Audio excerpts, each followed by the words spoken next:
effective and so passionate. Every word I move so descriptive like an adjective. I got a vendetta against people who patented being negative when you should be getting.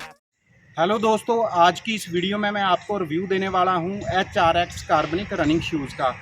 ये शू दोस्तों मैंने 15 दिन पहले यहाँ से ख़रीदे थे और अराउंड 45 किलोमीटर मैं इसे रन अब तक कर चुका हूं, जिसमें दोस्तों 2 मैंने 10 किलोमीटर भागी हैं 5:25 की 5:30 की पेस के साथ, और 3 मैंने 5 किलोमीटर भागी हैं जिसकी जो पेस है वो 4:45 4:50 रही है, और बाकी मैंने 2-2 3-3 किलोमीटर काफ़ी लगाई है इस शू के साथ, जो कि 4:20 4:25 की पेस के साथ लगाई हैं। उसके अलावा दोस्तों जो मोस्टली मैंने रन किया है इन शूज़ को पहन के वो रोड के ऊपर किया है, उसकी वजह से ये देखिए थोड़ा यहाँ से रब भी हुआ है शूज़। उसके अलावा दोस्तों अब इस शू के बारे में मैं आपको पहले जानकारी दे देता हूँ। ये शूज़ हमारा इंडियन ब्रांड का शूज़ है HRX ब्रांड का ये शूज़ है विद कार्बन प्लेट। ये आप कार्बन प्लेट बीच में सेंटर में आपको यहाँ से नज़र आएगी, शूज़ में लगी हुई है। उसके अलावा दोस्तों ये इस शूज़ का जो अपर है वो मैश का है, जो कि काफ़ी लाइट वेट होता है। आगे से क्या है कि ये थोड़ी इसकी चौड़ाई है, जिसकी वजह से रनिंग करते हुए आपकी जो पैर की उंगलियां हैं वो इकट्ठी नहीं होंगी। उसके कार्बन प्लेट के बारे में थोड़ा देना चाहूँगा। बेसिकली जो कार्बन प्लेट सबसे पहले बनाई थी वो जो फॉरेन के कुछ बड़े ब्रांड है जैसे नाइकी, एडिडास या प्यूमा है, उन्होंने बनाई थी कार्बन प्लेट वाले शूज़ हैं। और ये जो कार्बन प्लेट वाले शू होते हैं ये बनाए जाते हैं रेस डे के लिए, यानी कि जो फॉरेन के जो लोग थे वो रेस डे के लिए यूज़ करते थे। जैसे मैराथन उन्होंने भाग ली 42 किलोमीटर की, यहाँ 1-2 मैराथन भाग ली, उसके बाद जो शू है वो डैमेज हो जाते थे और उनको साइड कर देते थे वो। उसका कारण क्या था, कार्बन प्लेट के जो मोस्टली आपने अगर शू यूज़ किए हैं पहले, इससे पहले आपने किया है, उनकी जो सॉल होती है वो काफ़ी सॉफ्ट होती है, बहुत ही ज़्यादा सॉफ्ट होती है। और कार्बन प्लेट और सॉफ्ट सोल की कॉम्बिनेशन की वजह से आपको रनिंग करते हुए एनर्जी रिटर्न मिलता था, यानी कि हल्का फुल्का आपको जंप मिलता था, जिसकी वजह से आपकी जो स्पीड है वो इंक्रीज़ होती है। और सॉफ्ट सोल होने की वजह से आपका जो पैर है वो काफ़ी कंफर्टेबल रहता है, ठीक है। बट उसका जो बजट है उन शूज़ का, किसी का 15,000 20,000 22-23,000 है। और जैसे वो रेस में 1-2 रेस में आपने लंबी में मैराथन वगैरह में यूज़ कर लिए तो उसकी जो सॉफ्ट सॉल होती थी वो जल्दी रब हो जाती थी, ठीक है। अगर कोई भी प्रोफेशनल एथलीट है, चाहे वो इंडियन है चाहे फॉरेन के हैं, वो जो अगर उन शूज़ को पहन के एक प्रोफेशनल जो एथलीट है 1 महीना वर्कआउट कर ले, वो शूज़ ख़राब हो जाते हैं, क्योंकि उनकी जो सॉल है वो काफ़ी सॉफ्ट होती है और उनका बजट भी काफ़ी हाई है। तो उसी तरह जो HRX का शूज़ है ये इन्होंने एक बजट में शू निकाला है, लेकिन इसमें जो अगर आपने वो शू यूज़ किए हैं बड़े ब्रांडों के तो उसके अकॉर्डिंग इसकी जो सॉल है वो थोड़ी हार्ड है, ठीक है। अगर वो शू आपने यूज़ किए हैं इतनी भी हार्ड नहीं है, अगर आप फर्स्ट टाइम यूज़ कर रहे हैं तो आपको इतनी हार्ड नहीं लगेगी। बट अगर आपने वो शूज़ यूज़ किए हैं तो आपको ये सॉल हार्ड लगेगी। रनिंग करते हुए हल्की हार्डनेस आपको फील होगी, बट इतनी भी आपको हार्ड नहीं लगेगी कि आपके पैर दर्द हो या आप रनिंग ना कर पाऊँ। बाकी शू का जो बजट है वो इंडियन मार्केट के अकॉर्डिंग रखा गया है, ठीक है। वैसे इसका जो प्राइस है वो 6,000 रुपये 6,500 रुपये है, बट मैंने जब भी देखा है ऑनलाइन इसके ऊपर डिस्काउंट लगा होता है, आपको ये 1450 से लेके 1700 के बीच मिल जाएंगे, यानी कि आपका जो बजट है उसके अकॉर्डिंग ये शू आपके लिए डिज़ाइन किया गया है। अगर तो ये आपको बिना डिस्काउंट के शू मिल रहा है, 6,000 रुपये का शू मिल रहा है, तो आप कुछ और पैसे डालकर कोई किसी और ब्रांड के आप ले सकते हैं।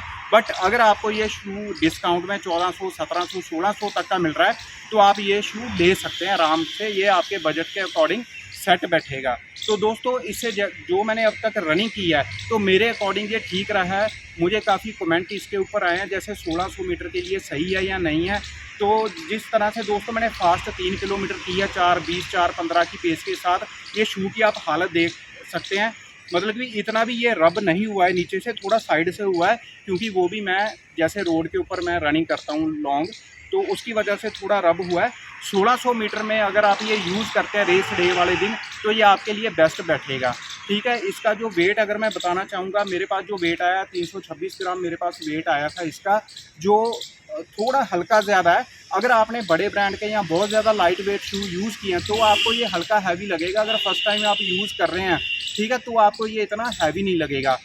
हल्का इसका हार्ड रखा गया है, ठीक है। अगर जैसे इसकी ये जो सॉल है दूसरे शूज़ के जो कार्बन प्लेटेड शू होते हैं उनके अकॉर्डिंग थोड़ी हार्ड रखी गई है ये, जिसकी वजह से इसका थोड़ा वेट ज़्यादा है, ठीक है। अगर जो मेरा अब तक का रनिंग में एक्सपीरियंस रहा है या शू के अकॉर्डिंग एक्सपीरियंस रहा है तो ये उन शू से थोड़ा ज़्यादा चल जाएगा, क्योंकि उनकी जो सॉल होती है काफ़ी सॉफ्ट होती है, इसकी थोड़ी हार्ड है वो आपको रनिंग करते हुए थोड़ा महसूस होगा कि ये थोड़ा हार्ड है, बट कंफर्टेबली आप रनिंग कर सकते हो।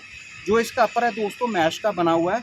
मेरे पास काफ़ी जो शूज़ है कार्बन प्लेटेड, जैसे प्यूमा का आर फास्ट नाइट्रो शू है, उसके ऊपर इससे मिलता जुलता ही एक जो उसका अपर है वो यूज़ किया गया है। ये मैश का जो अपर है इसलिए यूज़ किया गया है क्योंकि ये काफ़ी लाइट वेट होता है, ठीक है। हल्का आप इसको हाथ लगा के देखोगे, हल्का हल्का इस तरह महसूस होता है जैसे प्लास्टिक का होता है। इसकी अगर मैं दोस्तों टंग की बात करूं तो मेरे पास एडिडास ईवो एसएल शूज़ है, उससे मिलता जुलता मटेरियल है इसकी टंग का, तो काफ़ी लाइट वेट टंग है इसकी। अगर इस शू का थोड़ा वेट ज़्यादा बड़ा है, वो बड़ा है इसकी सॉल की वजह से, थोड़ी हैवी सॉल है। बट ये शूज़ अगर आप 1600 मीटर भागना चाहते हैं तो आप आराम से भाग सकते हैं। वीक में 1-2 दिन आप रनिंग के लिए यूज़ करें, रेस डे में आप ये यूज़ कर सकते हैं। मुझे अभी तक इसमें कोई इस तरह की दिक्कत नहीं आई, बट यहाँ पे यही कहना चाहूँगा अगर आपको 6-6.5 हज़ार का ये मिल रहा है तो कुछ और पैसे डाल के आप 3-4 हज़ार डाल के कोई और आप कार्बन प्लेटेड शू ले सकते हैं, अगर आप कार्बन प्लेट वाला ही लेना चाहते हैं। अगर ये आपको डिस्काउंट में मिल रहा है 1400, 1500, 1600 का मिल रहा है तो आप ये ले सकते हैं। बाकी कार्बन प्लेट के जो भी शूज़ होते हैं वो काफ़ी हल्के मटेरियल के बनाए जाते हैं, जैसे टंग हल्की है, ठीक है। इसका जो ये ऊपर वाला अपर है ये काफ़ी लाइट वेट है, तो ये इसलिए बनाया गया है ताकि शू का वेट ज़्यादा ना हो। इसमें सिर्फ एक ही इशू है, इसकी जो ये थोड़ी हार्ड है इसकी, ठीक है, उसकी वजह से इसका वेट ज़्यादा है। बाकी जितना भी इसमें मटेरियल यूज़ किया गया है वो थोड़ा लाइट वेट यूज़ किया गया है। बाकी जो कार्बन प्लेट वाले दोस्तों शूज़ होते हैं ये रेस डे के लिए बनाए जाते हैं, बट जिस वजह से मैं आपको बता रहा हूँ थोड़ा इसका ये जो हैवी मटेरियल सॉल वगैरह पे लगाया गया है तो ये थोड़ा ज़्यादा उससे चल सकते हैं शूज़। तो आप आराम से दोस्तों ये शूज़ अपने रेस डे में जैसे 1600 मीटर, 1500 मीटर, 800 मीटर के लिए यूज़ कर सकते हैं। बाकी जो भी प्रोफेशनल वर्कआउट करते हैं एथलीट, वो तो सिर्फ 1 महीना 1.5 महीना ही ये शूज़ चलाएंगे वर्कआउट में, क्योंकि जो कार्बन प्लेट वाले शूज़ होते हैं ज़्यादा टाइम तक ये चलते नहीं हैं, क्योंकि ये मोस्टली रेस डे वगैरह के लिए ही बनाए जाते हैं। तो उसके अलावा दोस्तों अगर आपका कोई भी सवाल है इस शू को लेकर, आप मुझे कमेंट बॉक्स में कमेंट कर सकते हैं, आपका मैं रिप्लाई ज़रूर करूँगा। बाकी 45 किलोमीटर रनिंग करने के बाद अभी तक ये शू की हालत है आप देख सकते हैं, ठीक पड़ा है शूज़, ठीक है। और जितनी भी मैंने रनिंग की है, जैसे 10 किलोमीटर की है 5.5 की पेस के साथ, 3-3 किलोमीटर मैंने रोड पे भागा हूँ, 4:15, 4:20 की पेस के साथ मैंने ये रन किया है, ठीक है दोस्तों। अगर कोई भी आपका सवाल हुआ आप मुझे कमेंट बॉक्स में कमेंट करिए, आपका रिप्लाई मैं ज़रूर करूँगा। तो बहुत जल्दी नई वीडियो में मिलेंगे दोस्तों, तब तक के लिए goodbye, have a nice time.